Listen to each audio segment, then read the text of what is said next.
देखिए, मैं आपकी अनुज्ञा से समान नागरिक संहिता उत्तराखंड विधेयक 2024 को प्रस्थापित करने हेतु सदन की अनुज्ञा चाहता हूँ।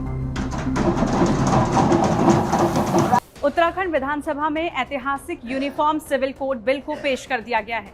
उत्तराखंड यूनिफॉर्म सिविल कोड में शादी, तलाक और उत्तराधिकार पर विशेष जोर दिया गया है। उत्तराखंड यूसीसी बिल में मुख्य रूप से शादी, तलाक और उत्तराधिकार के विषय की व्याख्या भी की गई है।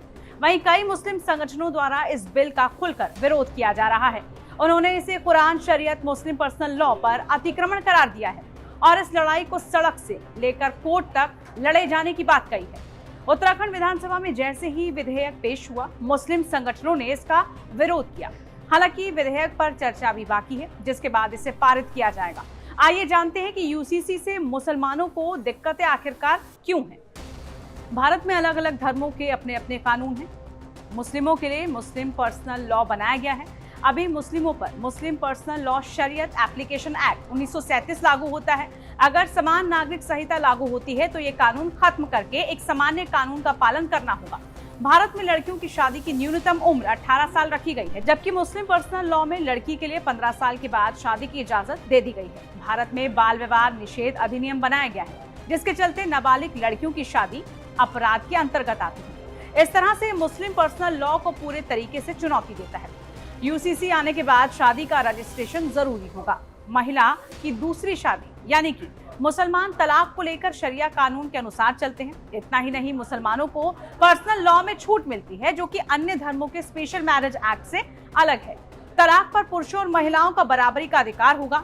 अगर महिला दोबारा शादी करना चाहती है तो उस पर किसी भी तरह की कोई शर्त नहीं होगी।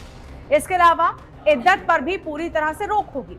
इद्दत एक तरह का वेटिंग पीरियड होता है, जिसे मुस्लिम महिला को अपने पति की मौत या तलाक के बाद पूरा करना होता है। इसमें तलाक के लिए 3 महीने 10 दिन की इद्दत होती है और अगर पति की मौत हो जाती है तो ये टाइम पीरियड 4 महीने 10 दिन का हो जाता है।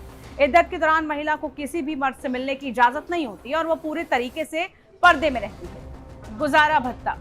तलाक के बाद महिला को गुजारा भत्ता के मामले में मुसलमानों में अलग नियम है। इसके तहत मुस्लिम पुरुष अपनी पत्नी को इद्दत की अवधि यानी तलाक के 3 महीने 10 दिन तक ही गुजारा भत्ता देने के लिए बाध्य है। वहीं भारतीय कानून के तहत महिला तलाक के बाद हमेशा के लिए यानी कि जब तक उस महिला की दूसरी शादी नहीं हो जाती तब तक गुजारा भत्ता पाने की हकदार रहती है।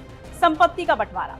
मुस्लिम महिलाओं में संपत्ति बंटवारे का हिसाब किताब कुछ अलग है। जिस तरह हिंदुओं का विरासत कानून कहता है कि हिंदुओं में बेटा और बेटी को संपत्ति में बराबर का हक है, इस तरह मुस्लिम में नहीं है। यही वजह है कि मुसलमानों को इस मामले में हस्तक्षेप का डर रहता है। बहुविवाह। बहुविवाह यानी एक पत्नी के होते हुए अन्य शादियां करना। मुसलमानों में 4 शादियों की इजाजत है। वजह यह है कि ये यूसीसी के खिलाफ है। इस बहुविवाह की वजह से भी मुसलमान यूसीसी के खिलाफ है। इस्लाम में किसी शख्स को गोद लेने की इजाजत नहीं है। अगर भारत की बात की जाए तो यहाँ गोद लेने का अधिकार है। मुस्लिम पर्सनल लॉ के कारण मुसलमानों को इस कानून से बाहर रखा गया है। ऐसा होने के चलते कोई बेऔलाद शख्स किसी बच्चे को गोद नहीं ले सकता। बच्चे की कस्टडी। मुसलमानों पर लागू होने वाले शरीयत कानून के मुताबिक पिता को लड़का या लड़की दोनों का नेचुरल गार्जियन माना जाता है। माँ की बात की जाए तो माँ अपने बेटे की 7 साल की उम्र में पूरा होने तक उसकी कस्टडी की हकदार रहती है, जबकि लड़कियों के मामले में ऐसा नहीं है। ऐसे में इन्हीं सब कारणों को गिनाते हुए मुस्लिम समुदाय इसका विरोध कर रहा है। अब देखना होगा कि इस विरोध का असर क्या और कितना पड़ता है। आपको ये वीडियो कैसी लगी कमेंट करके कमेंट बॉक्स में जरूर बताएं। साथ ही आप इस वीडियो को लाइक कर सकते हैं, शेयर कर सकते हैं। For more of such videos, do like, share and subscribe to ET Now Swadesh.